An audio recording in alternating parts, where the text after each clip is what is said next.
근로계약서를 인터넷으로 검색해서 사용하시더라고요. 안녕하십니까. HR 컨설턴트 피영실입니다. 인사서류 보존 의무, 오늘은 근로계약서에 대해 살펴보겠습니다.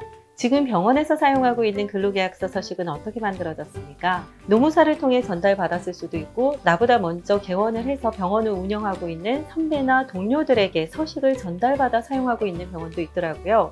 혹은 인터넷으로 검색을 해서 마음에 드는 양식을 다운받아 그대로 사용하는 병원도 있었습니다.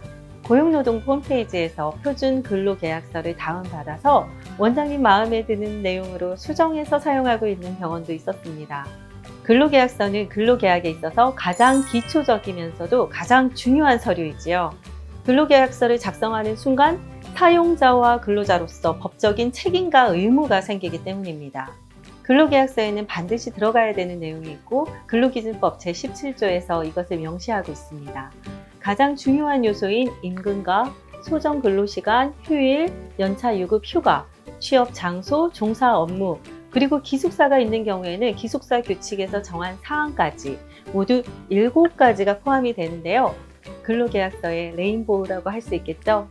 근로계약서는 작성만 하는 게 아니라 교부의 의무가 있는 것 아시죠? 두 부를 작성을 해서 한 부는 직원을 줘야 하고요. 한 부는 병원에서 보관을 하면 됩니다. 이 근로계약서를 언제까지 보관해야 하느냐? 바로 근로관계가 끝난 날, 즉 직원이 퇴사한 날로부터 3년 동안 보존해야 하는 서류입니다. 여기서 팁을 하나 말씀드리면요. 요즘은 수습기간이 있어도 병원과 맞지 않은 직원이 있을 경우 헤어지는 것이 법적으로 쉽지 않은데요. 입사 초기에는 3개월짜리 근로계약서를 작성하고요. 3개월 후에 기간의 정함이 없는 정규직 근로계약서를 다시 작성하는 경우도 있으니 병원 사정에 따라서 참고를 해주시면 되겠습니다. 그리고 근로계약서를 작성하실 때 세금 신고나 사대보험 가입을 위해 필요한 개인 신용정보 수집 이용 동의서도 같이 받으시고요. 요즘은 병원들도 SNS를 적극적으로 하는 곳이 많이 있죠. 그러다 보면 원내에서 촬영된 직원들의 모습이 홍보에 사용되는 경우가 있어서 초상권 및 개인정보 사용 동의서도 같이 받으시는 것이 좋겠습니다. 추가로 병원에 근무하면서 환자 정보뿐 아니라 마케팅 전략이나 병원 운영에 관한 정보들을 직원들이 얻게 되는데요.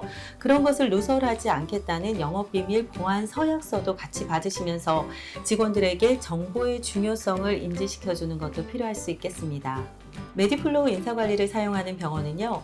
근로계약과 관련된 이 많은 서류를 종이로 쌓아두는 것이 아니라 메디플로우 인사관리 안에 직원 개인별 첨부 파일로 관리를 하고 있어서요. 분실되거나 누락되는 경우가 없고 쉽게 확인할 수가 있습니다. 오늘은 인사관리에 있어서 아주 기본적이지만 가장 중요한 근로계약서에 대해서 말씀드렸습니다. 근로계약서도 대통령령으로 정한 근로계약과 관련된 중요한 서류이기 때문에 법에서 정한 필수 내용이 반드시 포함되어져 있어야 하고요. 작성을 했으면 직원에게 교부해 주셔야 된다는 것, 직원이 퇴사한 날로부터 3년간 보존해 주셔야 된다는 것 기억해 주세요.